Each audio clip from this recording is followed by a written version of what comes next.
tayo. And unfortunately, hindi super fun yung nakukulit. May nangyaring bad news. Matagal ito nangyari, pero dahil sobrang busy ko, wala akong time para gawan siya ng video. Kaya ngayon, tapos na lahat ng kabisihan. So, may time na ako ulit para mag-upload. So, ipapakita sa inyo. So, let me show you here. Dito sa kwarto, may mga banyos tayo. At sobrang daming banyos. Una, pero dito, don't worry, walang banyos dito. All good sila. Except, kung makikita nyo, yung aking isang embeta ay nandito na. At dito ko na siya pinatira. Unfortunately, kasi may nangyari dun sa tirahan nila. Kaya kung ano nangyari, parang nagka-parasite ng hina yung dalawang beta. Yung isa namatay, siya lang yung nakaligtas. So, nilipat ko siya dito dahil dito malinis yung tubig at may, maganda yung filtration ng tubig dito. And, kagaya sinabi ko, sobrang busy ko. Tingnan nyo, hindi ko malang nalinis ng puting-puting to. So, lilinisin ko siya ngayon gamit itong binili sa akin ng nanay kong pag-scraper. So, lilinisin ko na siya.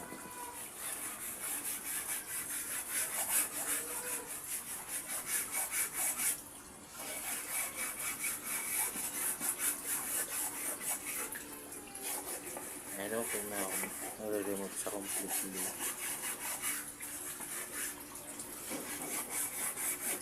Sa sobrang busy ko, hindi ko na siya na-scrub.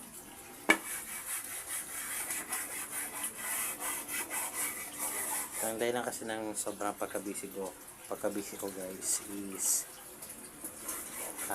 dahil sa school work. Sobrang busy ko dahil malapit na yung graduation. So, noong mga nakaraan, marami kaming activities. Saka, nag-work immersion pa kami. Yung mga panahon na yan, sobrang pagod ko. Halos bihira ko na lang mapansin itong mga alaga ko. So, halos ngayon ko lang sila nabigyan ng panahon talaga. Pero, mga pagong naman natin is okay. Wala namang napabayaan talaga sa kanila dito. And, halos lumaki nga sila eh. No, nagdoble na yung, lumaki pa ng kaunti yung simula nung nalipat siya dito. At tapos, yung parang bukol nun is nag-improve yung sa leeg niya, nawala. So overall, ligtas naman dito kahit yung may bago akong isda guys na may bago akong isda dito, dalawa sila. I'm not sure kung na-upload ko ba yung video ko na hindi ko yata na-upload yung video na binili ko sila kasi sobrang busy ko, hindi ko na na-edit yung so ito na lang. Unfortunately mukhang nagtago sila. Yung isdang yun guys is albino, beacher, tsaka isang catfish which is hindi ko alam saan nagtago. Saan nga ba siya nagtago? So, hindi ko alam saan nagtago yung dragon fin kong yun. Pero mamaya try natin siyang balikan. So next update natin is dito. Guys, pinost ko kasi kailangan ko ng flash sa camera. So, yung next natin dito is na update is ito.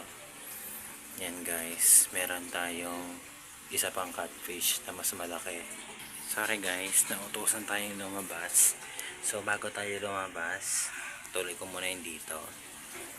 So, kung nakikita nyo, meron pa akong isang catfish dito guys, which is yung local na catfish natin dito sa Pilipinas, which is yung tinatawag natin hito. Unfortunately guys, kaya siya nandyan, dapat doon talaga siya sa master pan natin. Kaya lang ang ginawa niya, inawa niya yung mga Oscar ko. Nagkasugat-sugat siya nung inawa niya yung mga Oscar ko. So No choice ako kung hindi ilipat siya dito. At yun naman ang ating isa pang pagong, ang ating snapping turtle, which is sobrang laki na. No, last time yata guys, nakita nyo mali lang siya, pero ngayon malaki-laki na. At nag-i-start na yung aggressive niyang behavior, which is mangagat ng finger, na kamay. So yun lang yung para doon sa kwarto ko, and I can wait na talaga lumaki siya. Sa video guys parang maliit lang siya, pero malaki yan. I-compare natin sa size ng kamay ko. Ayan kamay ko yan. Ayan yung size. At ayan siya. Halos kasing laki na yung kamay ko. Malaki ng kamay ko. Halos kasing size niya na. Pas lalaki pa yan guys. Doon na tayo sa labas. I-update ko kayo sa mga isda ko doon. So dito naman tayo sa labas mag-update. Hello Cooper. Talagang kuha attention siya. So dito tayo guys. So malaki yung banyos natin dito.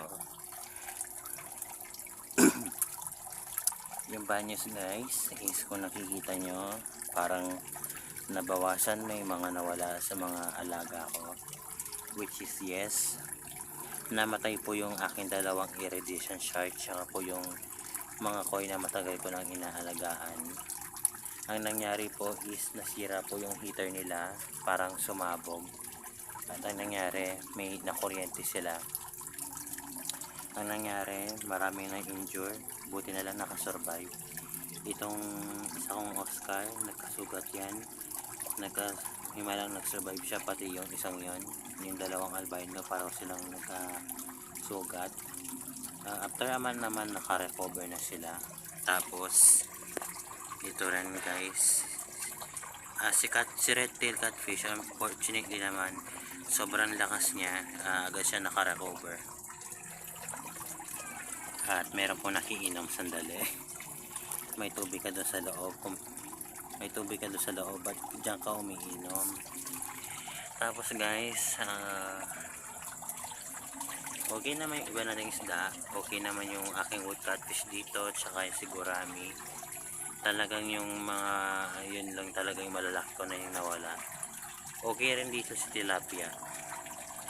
Tapos yung malaki kong Chinese algae eater guys, nilipat ko na dito.